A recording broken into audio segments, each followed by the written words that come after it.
And there it is, guys. Kristjan Asllani has left Inter. Some of you now may pop your champagne Prosecco bottles. Some of you, probably the stupids out there, the Albanians, are probably sad, but it is what it is. It had to happen, and finally it has happened. It was supposed to be maybe Real Betis at the beginning. There was rumors of Sassuolo putting in an offer. I mean, actually, Sassuolo confirmed it themselves that they put in an offer and he didn't want to go there. But then Bologna, the deal fell through because of Asllani's salary demands, according to the reports. And now Torino are the ones to secure Asllani's services for next season. And yeah, apart from this, we'll cover the other transfer news that has been going on the last few days in the world of Inter. So make sure you leave a thumbs up, subscribe to the channel. But yeah, Asllani, annoying. Just before I went live on this video, just before I started recording, I had this annoying hiccup, and I went on YouTube quickly to just find a quick, remedy. And actually, if you want to know, it's really random, but this guy was showing. So you block your nose, you block your ears, both of them, and swallow 3 times, and they actually worked first time round. But trying to get rid of Asllani felt like a bit of like a hiccup this summer, because as we said, there were multiple teams interested, not really willing to pay the money Inter wanted, which was around 16, 17, 18 million euros. In the end, pretty poor deal for Inter here. Loan with option, and we know what an option means, especially in Italy. They're not going to take up that option. 1.5 million loan fee, which I think at least covers his amortization on the books, if I remember correctly. Not the amortization plus salary, but salary should be covered all by Torino anyway. 12 million option to buy plus a 20% sell-on clause. Deal until 2029 if made permanent, as per Fabrizio Romano here. But we know it's very unlikely that it will be made permanent, and if it is, they will try to renegotiate the fee down.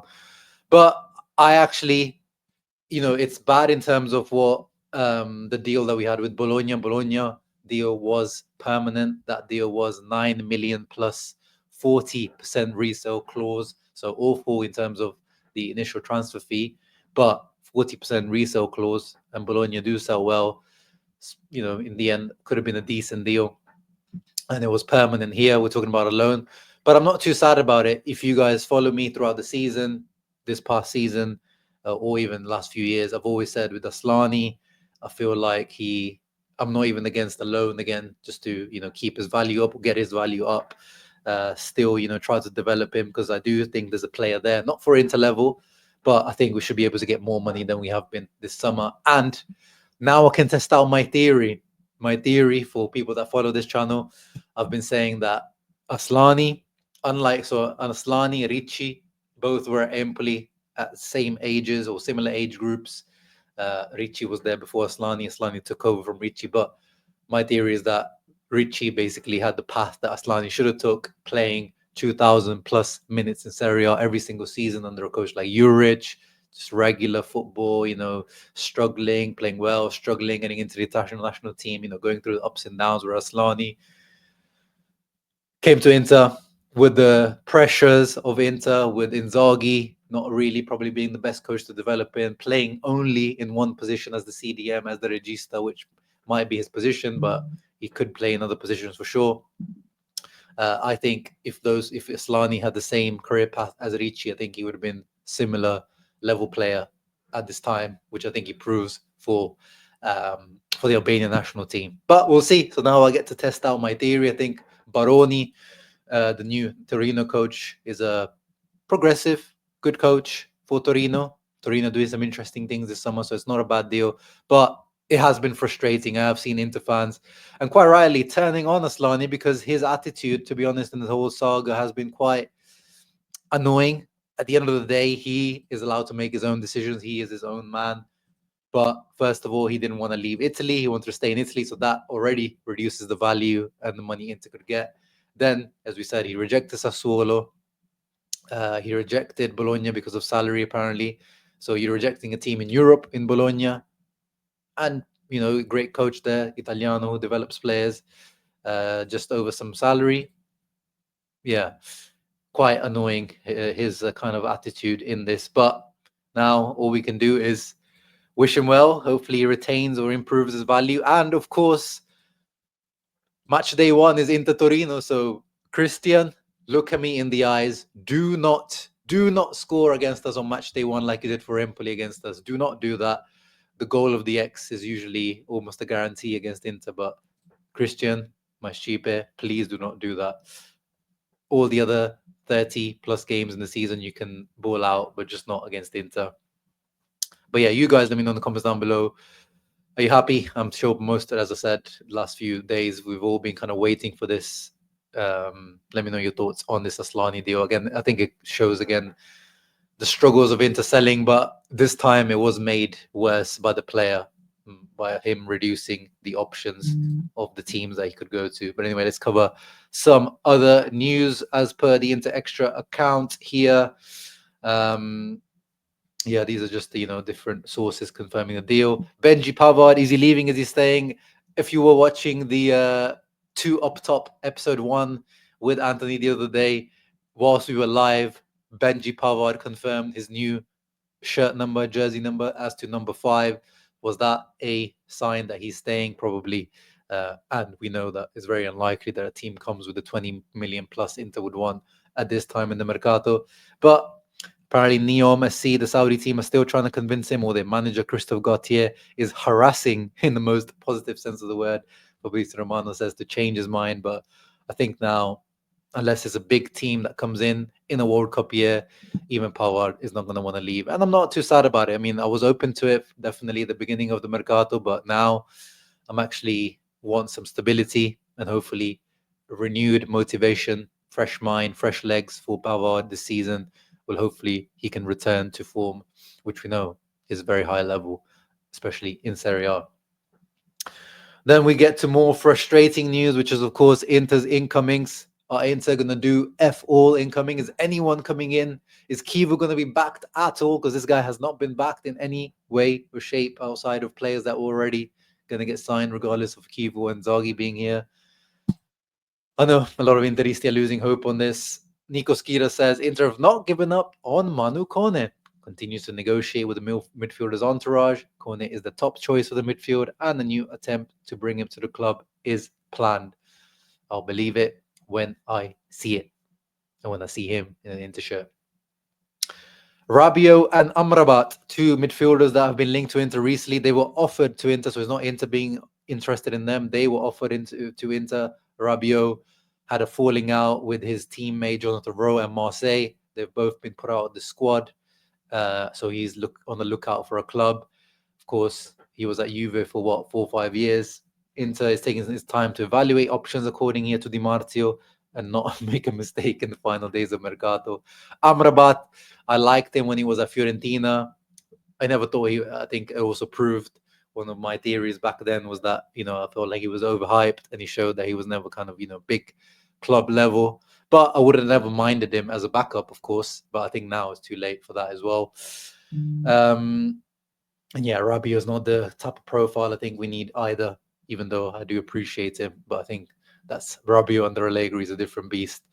Other news, let's have a look. What else we got going on? Lots of Asllani news. Here is the Pasquale Guarro confirming the Amrabat being offered to Inter news. Umar Solet, apparently, few different sources. Here is Foot Mercato, so the French source, but I've also seen this in Italian sources that now Solet, since Bade, Solet, Bade, Kone, Solet, since Bade looks like he is on the way to Leverkusen, Solet has become the priority. But again, this is more of a wide defender. He could play maybe center back, but he's so good going forward. He can dribble past players, lovely passing, really confident on the ball.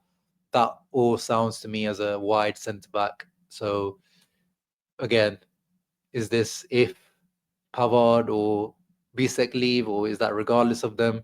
I'm not too sure on that. And of course, Soler, as much as I like him and I've liked him since his Salzburg days, at the moment he has some off the field issues, legal stuff, drama that needs to be resolved first. So hopefully that can get cleared first if Inter do want to sign him.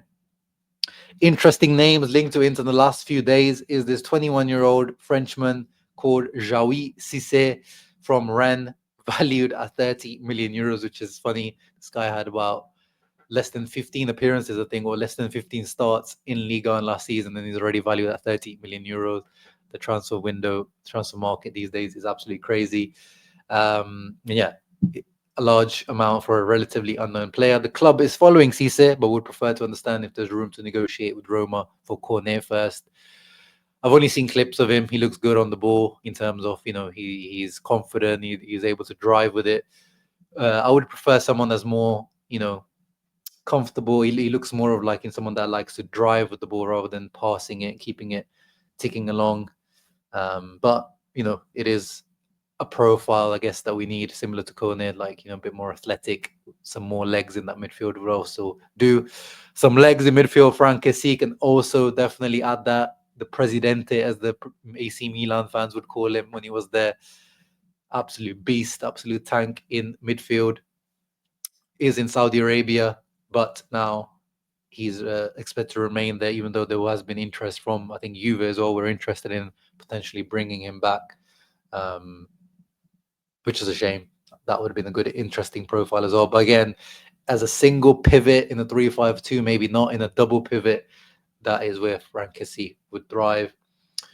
More confirmations around Manu Kone, the favorite midfield name, stalled for now. Let's see if that opens up, because we know, again, Roma, they're going to have to sell someone. They might have rejected Inter's approach, but the more the transfer window goes on, the less time they have to make those sales, because they have to make those sales. FFP, financial fair play, settlement agreement. We know what it's like when you're under that. So Roma, they can act tough and try not to sell him, but at some point they're going to have to sell some players. And yeah, here's the other news linked to Asllani, that Bologna, after failing to get Asllani, they're going to go for Hans Nicolucci Caviglia, which is a very good alternative. Davide Frattesi still doing personalized work. Carlos Augusto looks like he's got an injury as well, ahead of the debut against Torino. And interesting news that broke out over the last couple of days as well, after Lukaku's injury. I mean, we know the Napoli in general have been interested in Pio Esposito, but apparently because of that injury, they were ready to go all in, even submitted a bid worth up to 45 million euros for Pio, but Inter rejected, sent the offer straight back to Napoli, and quite rightly so. And I love that Inter really kind of, rejecting anything relating to this guy. They really believe in him. And finally, we have someone, since Mario Balotelli, we haven't had someone with this type of excitement and faith from the club as well within him. So let's go. Under 23 news, Amadou Sarr has joined Albino Leffe on a permanent deal. And there is Benji Pavard, number 5. Inter has denied interest in Adrian Rabiot. And yeah, that seems to be pretty much the news at the moment, guys. Of course, I'll try to keep you up to date with everything that goes on in the world of Inter. And of course, we are building up to the debut against Torino. I know the lack of action in the transfer market has made it less exciting, but I am looking forward to seeing the boys in black and blue back at San Siro to give us headaches, but also give us some joys. You let me know your thoughts in the comments down below. As always, guys, ciao ragazzi. See you in the next one. Forza Inter.